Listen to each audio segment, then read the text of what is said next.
Right now on Jamaica News Page tonight. I heard BAM!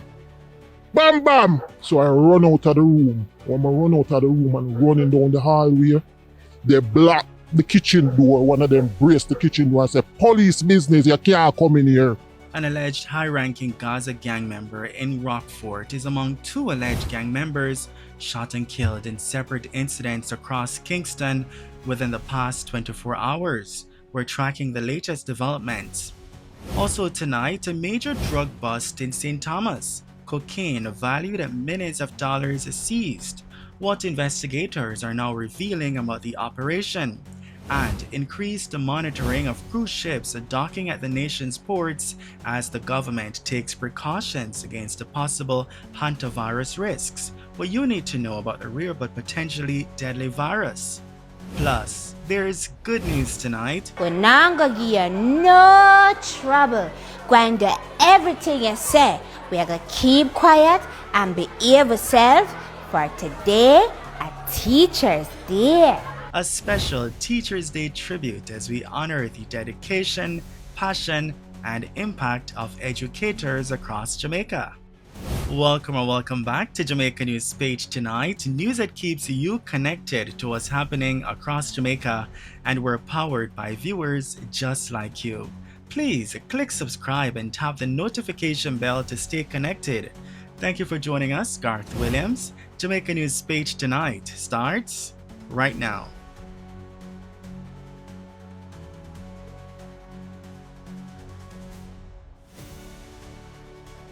We begin tonight in East Kingston, where an alleged high-ranking member of the Gaza and Harbour gangs was shot and killed during an alleged confrontation with police in Rockfort on Wednesday morning. The man has been identified as Imru Tiger Thompson of St. Patrick Road in the community. According to police reports, around 5:40 a.m., officers were carrying out an intelligence-led operation targeting illegal firearms when they were led to Thompson's home. They entered Mr. Thompson's residence, where they say he was allegedly armed with a firearm. However, Thompson's housemate disputes aspects of the police account, claiming that when officers arrived at the house, Thompson opened the door and sat at the kitchen entrance alongside the policemen. So I said to them, "Hello, good morning, can I help you? What seems to be the problem?" One of them said to me, "What him name?" And I replied and said, "Imru Thompson." They proceeded to me and said to him, "Now, what your name?" And he answered and said, "Imru Thompson." They said to him now, like they want to verify information, like they said to him, what them call him said Tiger. She says the officers then asked her to accompany them to Thompson's bedroom, where his 14-year-old daughter was asleep at the time. I proceeded, went into the room. When I went into the room, his daughter was on the bed sleeping.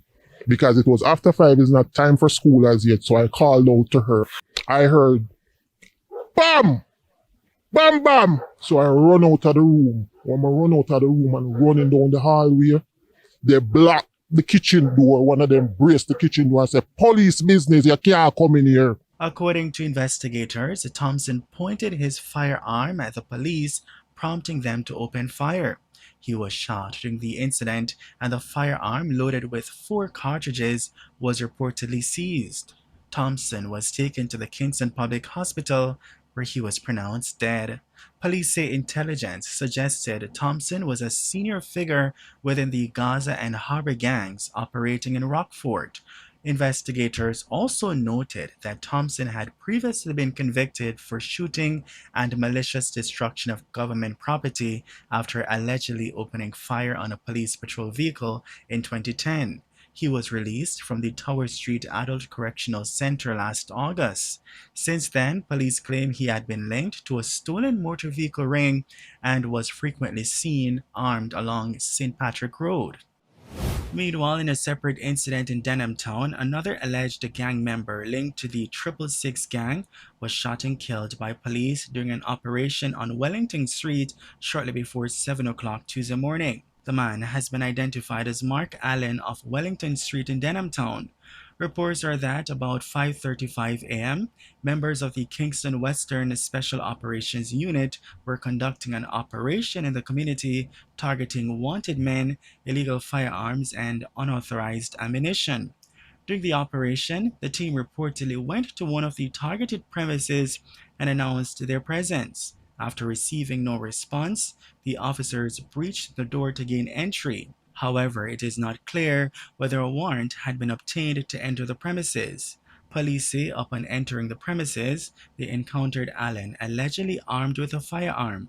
A confrontation reportedly ensued and Allen was shot. He was later pronounced dead at hospital. Head of the Area 4 Police, ACP Michael Phipps, says Allen was being sought by investigators for his alleged involvement in criminal activities across the island. The now deceased Allen was actually from the parish of St. Elizabeth and was actually brought into the Denham Town area where he became a criminal enforcer for the 666 criminal gang. He has since featured in a number of gang-related activities and was being sought by the Denham Town Criminal Investigations Branch for a number of violent crimes and several assaults against women. We are currently collaborating with the St. Elizabeth Police in respect to investigations into the criminal matters with which he may be linked. The Independent Commission of Investigations Indicom is investigating both incidents. Also tonight, reputed drug lord Christopher Dudos Coke is reportedly set for early release from a United States federal prison. Information published on the United States Bureau of Prisons website indicates that Coke, now 57 years old, is scheduled to be released in January 2028. Reports suggest his sentence was reduced due to good behavior. Coke was extradited to the United States in 2010 on drug and arms trafficking charges and was later sentenced to 23 years in prison in August 2011. The former Shower Posse gang leader pleaded guilty to one count of racketeering conspiracy and a conspiracy to commit assault with a dangerous weapon. In another developing story, police in St. Thomas seized cocaine valued at approximately $400 million during a major anti-narcotics operation in Landui. Investigators say acting on intelligence Tuesday night, officers raided premises where 23 knitted bags containing more than 1,600 pounds of cocaine were allegedly discovered. 2 people were arrested in connection with the seizure. Their identities are being withheld pending further investigations. Turning now to a health alert, authorities say there will be increased monitoring of cruise ships docking at the nation's ports amid concerns surrounding a Hantavirus outbreak aboard a vessel currently off the coast of Africa. On May the 2nd, 2026, a cluster of passengers with severe respiratory illness aboard a cruise ship on the coast of Africa was reported to the WHO, and the ship was carrying 147 passengers and crew.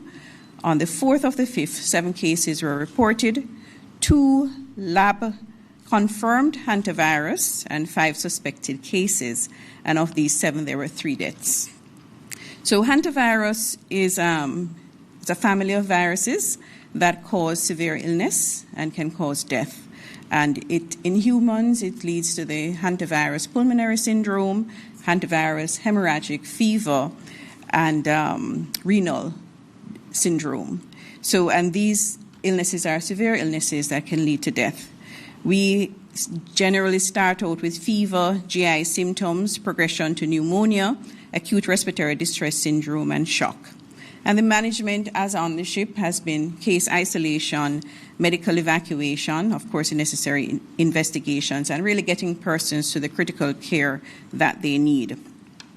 The virus is transmission. I think everybody would be interested in that. It's primarily acquired through contact with urine, feces, saliva of infected rodents. And I've made sure to check with our veterinary division and our own environmental health division. We have not had any cases of hantavirus in our rodents in Jamaica. It is rare, but it's severe when it happens, a disease, and it can be deadly. It is usually transmitted rodent to human, and human to human transmission is not usual. However, There is a strain, the Andes virus, that is coming out of South America, where there have been documented human-to-human cases. And this strain has been detected in the cases aboard the ship that where we have the index cases. So, and by transmission, human to human, is usually close contact, likely respiratory droplets, person in contact for long periods, and you have transmission of respiratory droplets or saliva. Symptoms usually occur after a person becomes contaminated 1 to 8 weeks after, and usually between 2 to 4 weeks. And as I said, fever, muscle pains, GI symptoms, nausea, vomiting and diarrhea, abdominal pain, and then this progresses to respiratory symptoms that can lead to respiratory distress. In terms of the WHO's assessment of the situation. So remember again, and I'm going to state it again, this is in a ship on the coast of Africa. And the current assessment by the WHO is that there is a low risk in terms of global spread. However, we do know that Jamaica is a hub in terms of cruise shipping, and so therefore it makes sense for us to increase our vigilance. And certainly public health measures include early detection, timely treatment, and reduction of exposure risk. So we are exercising more vigilance in terms of our cruise ships that come. Usually we have a report that is sent in when the ship is on seas to notify the country that they're coming to if there are any illness on board. And this usually is called a Maritime Declaration of Health. That is a detailed document that is submitted and is reviewed by our persons on ground before we give permission for the ship to come into port. When the ship comes into port, then there is further assessment in terms of our officers boarding the ship and ensuring that what is on the report is in fact true. And of course, in situations like these where there is, something that is happening, there is even more vigilance. So we're going to be a lot more proactive. We've spoken to our Director of Environmental Health to ensure that our team is properly sensitized about the matter and that we are more proactive in terms of our inspections. But just to say, in terms of the general management, we've spoken about infection prevention and control coming out of so many illnesses that we've had to manage, and the standard approach in terms of infection prevention and control remains in terms of persons ensuring that they're washing their hands, if they're sick, that they isolate themselves, they stay away from crowds, etc., until their situation can be checked out. So physical distancing. Lab testing is important. Just to say that at the present time, we do not have in country the capacity to test for hantavirus. However, regionally, we do, because the CARFA, or Public Health Regional Agency, has the capacity to test, and we have spoken to them. We have transportation systems that have been strengthened recently, coming out of changes that they have made at CARFA in terms of ensuring that we can get quick transport of samples to Trinidad for testing. And finally tonight, as Jamaica marks Teachers' Day, we pause to honor the dedication, passion, and impact of educators across the island who continue to shape young minds and inspire future generations. Today, we're not gonna give you no trouble. Going to do everything you say. We're gonna keep quiet and behave yourself for today, a Teachers' Day. A long time we no wait for this day come. We keep meeting and we plan. Suppose you see how we win a practice, you would understand. Today, nobody not gonna sting nobody with lasket, pull up nobody ear, and we are gonna talk so sweet and soft. You might not able to hear. All shirt in a pants, every ribbon tie, everybody shoes shine, and for the first time since this year, we are gonna form a line. Teacher, I really have to wonder sometime how you manage all the way all kind of on right now. Enough bad habit, different personality. Sometimes it look like we not learn. But we just want you to know that is not say 'cause you cannot teach. But because a slow we slow. We know we're coming like crosses, out of order and road. Mouth ever set past spring for back answer or eat chewing gum and food. You say we be kind to one another and you begs in time we fight. For you tired for tell we say, too wrong, do make a right. You try teach you manners and behavior or not to be so rough and to conduct yourself with courtesy. But teacher, we head tough. When you start breathe hard and bite your lip, get up and start walk wrong, we know say you just a try hinder yourself from this thump we down. If for me kill the whole away with me a long time. No, how you do it? From when I have enough teaching and go look at next walk out the street. So, teacher, happy Teacher's Day! Such a lovely poem. Happy Teacher's Day. And that's the news on Jamaica News Page tonight. Thank you for staying connected to what's happening across Jamaica. And remember, we're powered by viewers just like you. Please leave a comment so we can welcome you with a shout out. Thank you for joining us, Garth Williams. And also thank you for watching Jamaica News Page tonight. We'll see you in the comments. And be sure to like, share, and join us again for more news. From all of us here, good night.